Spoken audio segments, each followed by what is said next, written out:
지금부터 메리 크리스마스 많이 해야 될 것 같아요. 예. 지난번에 그 주보 뒤에 보면 양충영 목사님이 쓰신 글들 보면 메리 크리스마스란 말이 자꾸 없어지고 해피 할리데이 뭐 이런 말들이 사람들이 하는데 우리는 더 그럴수록 더 메리 크리스마스, 사실 예수님 오신 날이 더 얼마나 중요하고 의미 있는지를 선포할 수 있는 여러분 되시길 바랍니다. 오늘 요한계시록 말씀을 가지고 성탄주일 예배를 말씀을 전하려고 하니까 이 본문을 바꿔야 되나 이런 그런 유혹이 있었습니다. 왜냐하면 성탄절에는 성탄절 설교를 해야지 다른 메시지를 전한다면 좀 이상하지 않겠나 생각이 들었어요. 근데 가만히 전할 말씀을 묵상하다 보니까 요한계시록 나와 있는 이 말씀이, 감사합니다. 이 말씀이 바로 성탄절에 가장 해당되는 또 말씀이구나 라는 것을 알 수가 있었어요.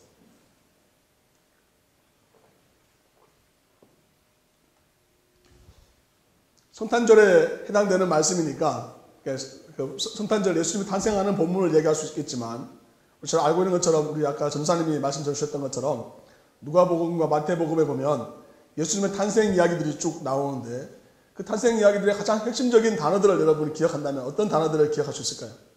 먼저 어떤 여인이 나와야 되겠죠. 예수님은 태어나기 위해서 마리아라는 여인이 나오는 것처럼 오늘 요한계시록에도 보면은 처음에 여인이 나옵니다. 그 여인은 어떤 여인이냐면 마리아와 같은 순결하고 하나님의 말씀을 사모하는 여인이 아니라 음녀란 이름이 나옵니다. 오늘 본문에 이야기하기 전 앞부분에 보면 그 내용들이 바로 바벨론의 멸망을 이야기하면서 바벨론의 멸망할 그 존재들에 대한 사람들이 음녀, 그리고 음란한 짓을 하는 사람들을 통해서 악한 영들이 계속 끊임없이 역사하는 내용들이 나옵니다. 하나님께서 그들을 심판하시는 것에 대한 부터 시작을 하고 있는데요. 사실 그래서 바로 여인이라고 하는 면에서 바로 이 성탄절의 내용과 바로 이어져 있다고 할 수 있죠. 또 말씀을 보면 여러분이 할렐루야 찬송한다 그러면서 구원에 대한 이야기를 하고 있습니다. 그렇죠. 이 성탄절은 가장 중요한 메시지가 바로 아까 우리 전도사님이 설명해 주셨던 것처럼 우리의 죄에서 구원하시는 그 구원의 역사가 일어난다는 것을 이야기하고 있습니다. 오늘 본문 19장 앞부분에 보면은 2절에서 이렇게 말하고 있습니다. 1절 이하부터 할렐루야 구원과 영광과 능력이 우리 하나님께 있도다. 그의 심판은 참되고 의로운지라. 음행으로 땅을 더럽게 한 큰 음녀를 심판하사 자기 종들을 그 피해서 음녀의 손에 갚으셨도다. 이렇게 말씀하고 있습니다. 어떻습니까?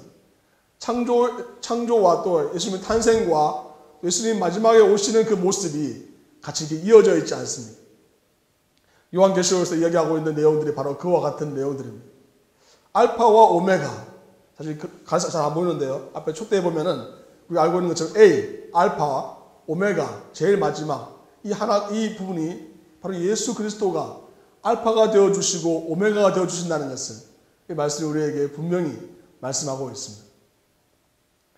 우리 말씀을 대하게 되면서 우리가 또한 계속해서 이어지고 있는 내용들을 보면서 바로 찬송이 있다는 것을 알게 됩니다.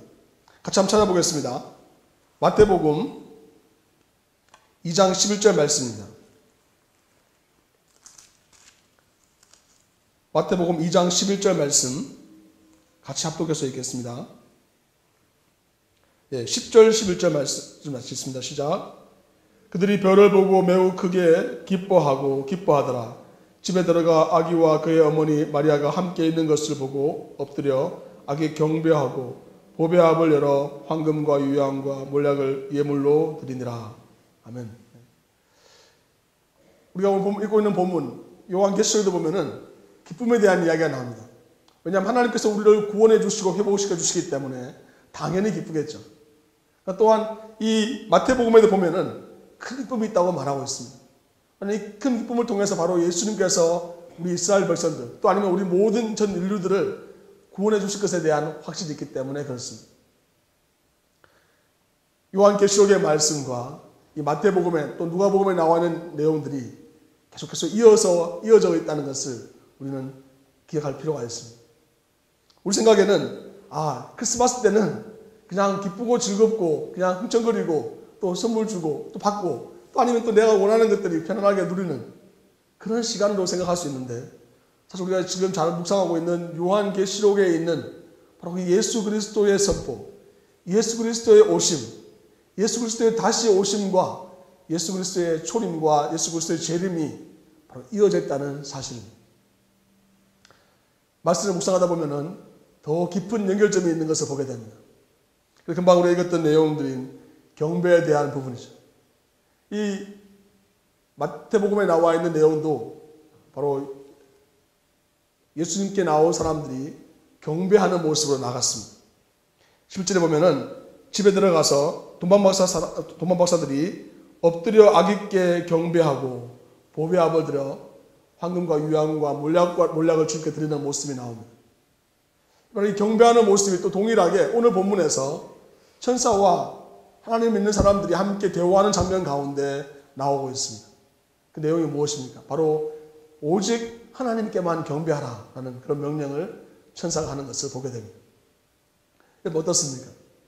요한계시록 말씀과 이 마태복음의 말씀이 완전히 거의 너무나 많이 일치하고 있는 부분들을 보게 됩니다. 그런 말미암아 하나님께서 초림으로 오신 예수 그리스도의 모습 우리에게 보여주시고 또 하나님께서 하나님의 말씀을 통해서 재림으로 다시 오실 예수 그리스도의 모습을 우리에게 보여주고 계십니다.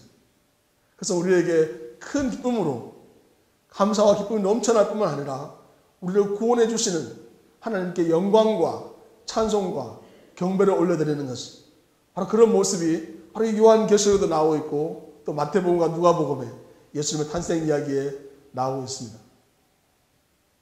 하나님 사랑하시는 성도 여러분, 우리의 마음이 마지막 예수님 앞에 가게 되었을 때 우리의 모습이 바로 이런 모습, 바로 주님 앞에 경배하는 또 찬양하는 또 주님께 우리 모든 영광을 돌려드리며 주님께서 우리와 함께 하시는 것을 높여드리는 바로 그런 아름다운 장면이 아닙니까?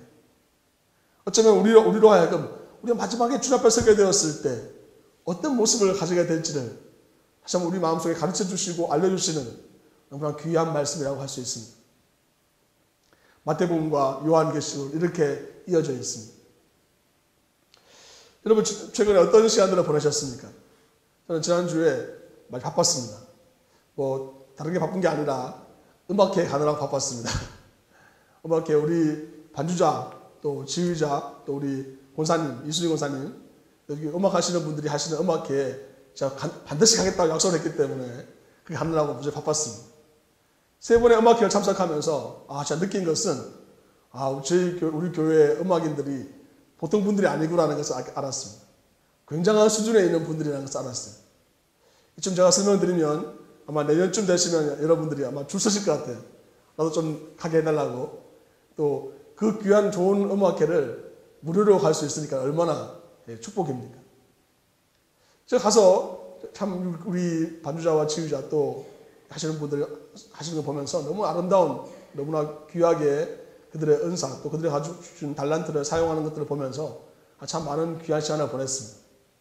특별히 지난 금요일 날 우리 한국문화원에서 하는 음악회를 가면서 저는 그 음악회 안에서 은혜를 받았다는 표현을 쓸 수 있을 그런 시간들이 있었습니다. 앞부분에 우리가 많이 알려져 있는 아니면 또 유명한 아니면 또 아주 유명한 좋은 곡들을 많이 노래 부르고 또 연주하고 하는 시간도 있었지만 그 뒤에 마지막에 우리 이수진 권사님께서 인도하시는 크리스마스 캐롤 사실은 찬송가에 나온 곡들만 다 모아서 찬양하는 그런 시간을 가졌습니다. 지금 우리가 앉아있는 정도 숫자의 사람들이 더 많은 사람들이 모여서 꼭 한국 사람들이 아니라 외국 사람들 같이 모여서 함께 하나님을 찬양하는 시간을 마지막에 가졌습니다. 끝나고 제가 기도해야 되겠다는 생각이 들 정도로 앞에 나가서 기도해야 되는 생각이 들 정도로 그런 아름다운 시간을 가졌습니다. 저는 그 시간을 보내면서 참 그런 생각을 하게 되었습니다. 바로 우리가 하나님께서 우리를 이 자리에 부르시고 각자의 삶 가운데 나의 전공과 잘할 수 있는 부분 또 나에게 달란트와 은사를 주신 것을 통해서 결국에서 하나님이 원하시는 것은 무엇인가? 하나님이 원하시는 것을 통해서 좀 하나님께 영광을 돌려드리고 하나님께 모든 것을 올려드리는 하나님을 찬양하는 것을 하나님이 가장 원하시는 것은 아닙니다. 그런 소망을 그런 귀한 마음을 생각할 수 있게 되었습니다. 그렇습니다. 하나님께서 우리에게 원하시는 것은 궁극적으로 우리의 모든 것들이 지금 하나님의 영광을 위하여 온전히 쓰임받기를 원하십니다. 하나님께서 우리가 드리는 모든 것을 통해서 하나님께서 영광 받으시기 원하신다는 것입니다. 말씀 하나 더 찾아보겠습니다. 누가복음 2장 20절 말씀입니다.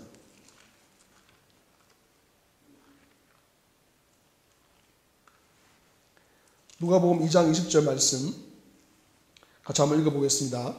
시작. 목자들은 자기들에게 이르던 바와 같이 듣고 본 그 모든 것으로 인하여 하나님께 영광을 돌리고 찬송하며 돌아가니라. 아멘. 여러분, 요한계시록 오늘 말씀에서 가장 많이 반복적으로 나오는 단어가 어떤 단어인지 아세요? 바로 할렐루야라는 단어입니다. 할렐루야라는 단어가 오늘 요한계시록 19장에서 자그마치 10절까지 5번이나 나옵니다.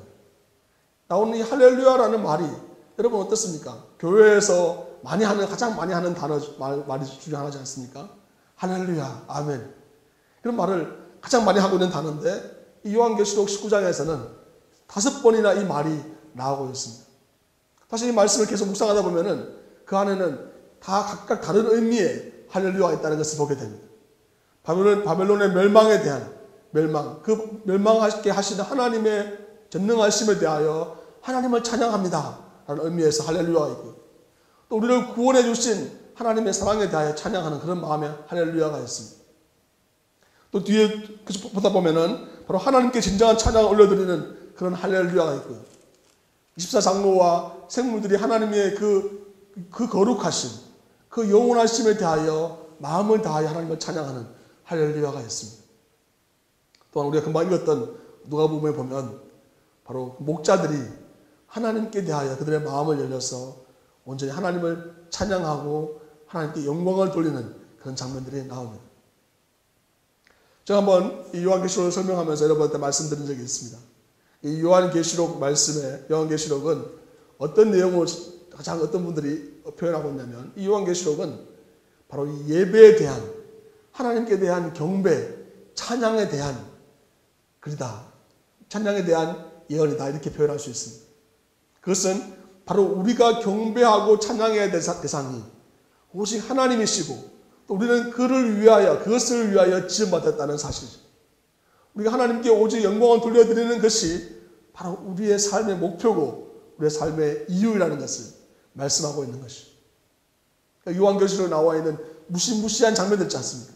악한 영들과 싸우고 악한 존재들과 사탄과 싸우는 장면은 무엇을 의미한다고요? 그러면 바로 그 예배의, 그 경배의 대상에 대한 전쟁이라는 것입니다.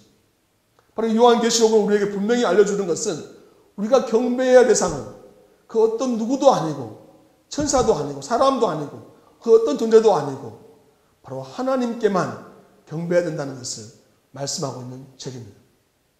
그러므로 목자가 하나님께 영광을 돌리고 찬양하는 것들, 또 우리가 금방 읽었던 본문에서 요한계시록에서 5번이나 할렐루야로 말씀하고 있는 내용들은 바로 우리가 어디에 집중하고 어디에 마음을 모아서 우리의 삶을 살아야 되고 또 우리의 삶의 목표가 무엇인지를 분명히 말씀하고 있는 내용인 것입니다. 이 말씀을 묵상하면서 또 생각하면서 여러분 삶에 제가 도전하기 원합니다. 할렐루야, 우리는 그냥 인사치대로 할 수 있지만 정말 우리의 그 할렐루야는 정말 나를 구원하시고 나에게 새 생명을 주시고 영원하신 하나님을 정말 높여드리고 있는 것입니다. 난 내 삶 속의 모든 것이 다 하나님께 집중하며 하나님의 영광을 위하여 살아가는 것인지 하나님의 말씀 우리에게 질문하고 계시는 것입니다. 오늘 예배 드리면서 특별한 순서가 있었죠. 목사님이 갑자기 왜 이러시나, 앞에 무릎을 꿇고 기도하라고 그러니까요. 좀 생경스럽고 어려운 마음이 들 줄은 모르겠습니다. 하나님 오늘 말씀에서 알려주시고 있는 이 경배라고 하는 말은 바로 헬라어로 프로스크네오라는 단어인데, 이 단어는 바로 무릎을 꿇는다 라는 뜻입니다. 내 마음과 뜻과 정성을 다 모아서 하나님의 임재, 하나님께서 나에게 역사하신 통치 가운데 내 마음의 무릎을 꿇고 내 몸의 무릎을 꿇는 것이 바로 경배입니다. 할렐루야라고 하는 말이 찬양이라면, 하나님을 찬양하라는 명령이라면 그 다음에 이어지는 것은 경배입니다. 할렐루야로 하는 하나님을 찬양하는 것이 하나님의 귀에 들리는 우리의 소리라면, 경배는 바로 하나님의 눈에 보이는 우리 자신의 몸의 움직임, 하나님께 우리의 경의와 하나님께 존경과 하나님과 모든 것을 다 드리겠다라는 내 자신의 삶의 결단의 모습을 하나님 눈에 보이게 드러내는 것입니다. 좀 전에 읽었던 누가복음에 읽었던 목자들이 하나님께 경배했다라는 말이 있지 않습니까? 그리고 또 동방박사들이 하나님께 경배했다라는 말이 나와 있습니다. 그런데 어떻게 하는지에 대해서 설명하고 있지 않아요. 어떻게 하나님께 경배할 수 있겠습니까? 어떻게 우리의 마음을 하나님께 경배하는 마음, 진정으로 하나님을 예배하는 마음으로 드릴 수 있겠습니까? 우리의 목소리로 하나님을 찬양한다면 경배는 바로 우리의 몸의 모습을 통하여 하나님께 경배할 수 있습니다. 어떤 모습이 여러분한테 있습니까? 무릎을 꿇는 모습이 있을 수 있습니다. 예전에 영화를 제가 본 적이 있는데요. 다윗에 관련된 영화를 본 적이 있는데 다윗은 하나님께 기도할 때 어떻게 기도했느냐면 그 영화에서는 그냥 무릎을 꿇는 게 아니라 완전히 바닥에 얼굴을 대고 십자가의 모습으로 완전히 엎드려서 기도하는 모습을 제가 영화에서 보기도 했습니다.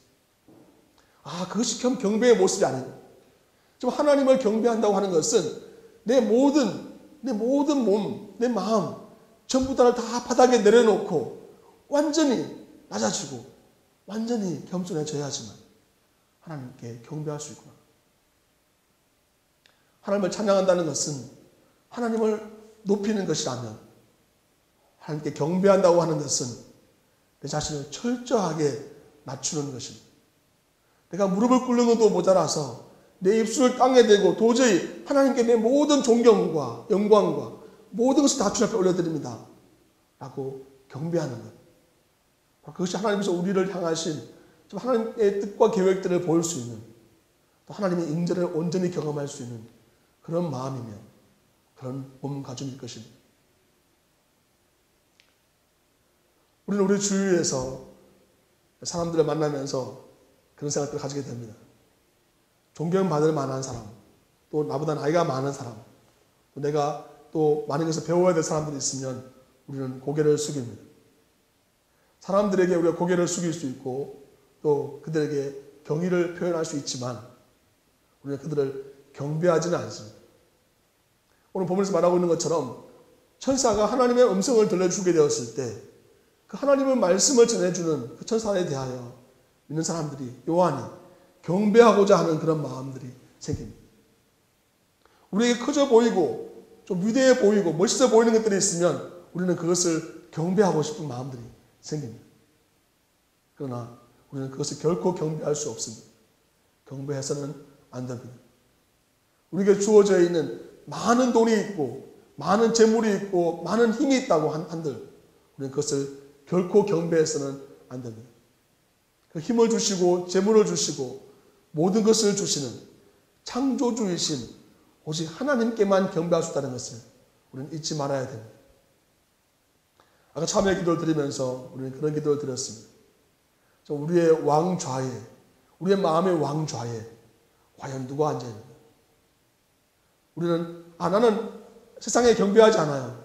예배하지 않아요. 이런 말을 하지만 사실은 우리의 삶 가운데 우리의 마음의 왕좌에 내가 앉아있고 또 재물이 앉아있고 다른 사람이 앉아있다면 우리는 다른 것들을 끊임없이 경배하는 삶, 다른 것을 끊임없이 높여드리고 거기에 내가 낮춰지는 그런 삶으로 살 수밖에 없습니다.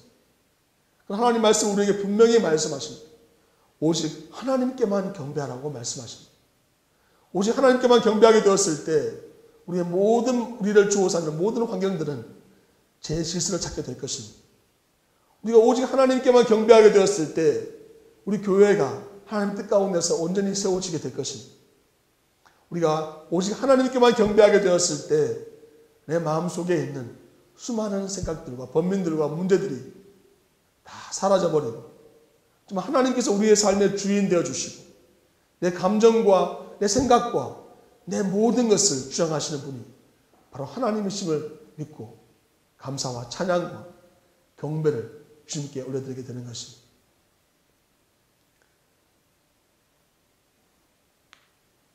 이스라엘에 가게 되면 너무 잘 알고 있는 우리 베들레헴, 우리 오늘 예배 시작하면서 뒤에 반주 나왔던 노래 베들레헴 작은 골이라는 찬양을 듣지 않았습니까? 그 베들레헴에 가볼 수 있습니다. 베들레헴에 가보면요 바로 예수님이 태어나셨던 바로 그 자리에 성지화돼서 거대한 교회가 세워져 있습니다. 근데 그 교회에 들어가려면은 문을 통과해야 되겠죠. 근데 문이 들어가야 되는데 문 사이즈가 얼마나 하냐면 저 키보다 훨씬 작은, 아주 작은 사이즈의 문이 이렇게 있습니다. 그 문에 들어가려면 어떻게 해야 될까요? 예전에는 말을 타고 그 예배당을 함부로 막 들어갔던 사람들이 있었는데 다 말에서 내려야 됩니다. 그리고 허리를 굽히고 경배하는 모습으로, 숙이는 모습으로 그 문을 통과해야지만 바로 예수님이 태어났다고 하는 그 자리에 들어갈 수 있게 되는 것입니다. 저는 거기에 가보면서 정말 그 누구도, 모든 사람들이 가장 겸손하고 낮은 자가 모습이 아니면 바로 예수님을 온전히 뵐 수 없구나라는 것을 깨닫게 되었습니다. 하나님 사랑하시는 성도 여러분, 여러분 삶의 자리 가운데 무엇이 여러분 삶 속에 가장 중요하고 높은 것입니까? 여러분 자아입니까? 여러분 주어져 있는 삶 가운데 무엇이 크고 놀라운 것입니까? 무엇이 가장 소중한 것들입니까? 하나님께서는 우리에게 바로 그 경배의 대상, 내가 가장 소중하게 여기고 가치를 둘, 내가 예배를 드리는데 가장 가치 있는 그 예배를 주 앞에 올려드릴 수 있는 바로 그 대상이 오직 하나님 한 분밖에 없다는 것을 분명히 말씀하고 계십니다. 이 성탄절에 바로 하나님께서 우리에게 주시는 귀한 메시지는 바로 우리 아기 예수께 경배하는 그런 마음입니다. 또한 다시 오실 예수 그리스도께 우리의 모든 마음을 다 들여서 엎드리는 것입니다. 우리의 얼굴을 땅에 대고 우리의 페이스 다운, 우리의 가장 낮은 모습으로 주님을 우리의 마음속에 영접하는 것입니다. 그것이 예수께서, 하나님께서, 성령께서 바로 우리에게 지금 원하시는 것입니다. 우리가 그 경배의 마음을 온전히 주 앞에 올려드리게 되었을 때 하나님께서 우리의 마음을 받으셔서 우리로 하여금 하나님의 임재를 보게 하시고 하나님의 능력을 체험케 하시고 바로 하나님께서 우리의 삶의 주인이시고 영원히 통치하시고 우리를 창조하셨을 뿐만 아니라 우리를 구원하시는 놀라운 능력의 하나님이심을 우리에게 나타내 보여주실 것입니다. 우리 말씀을 붙잡고 우리가 나아갈 때 하나님께서 우리 귀한 성도님들 마음속에 예수 그리스도를, 내 마음에 계신 예수 그리스도를 경배하며 높여드리는 또 여러분의 한 주간의 또 삶이 될 수 있기를 주님의 이름으로 축원합니다. 기도하겠습니다.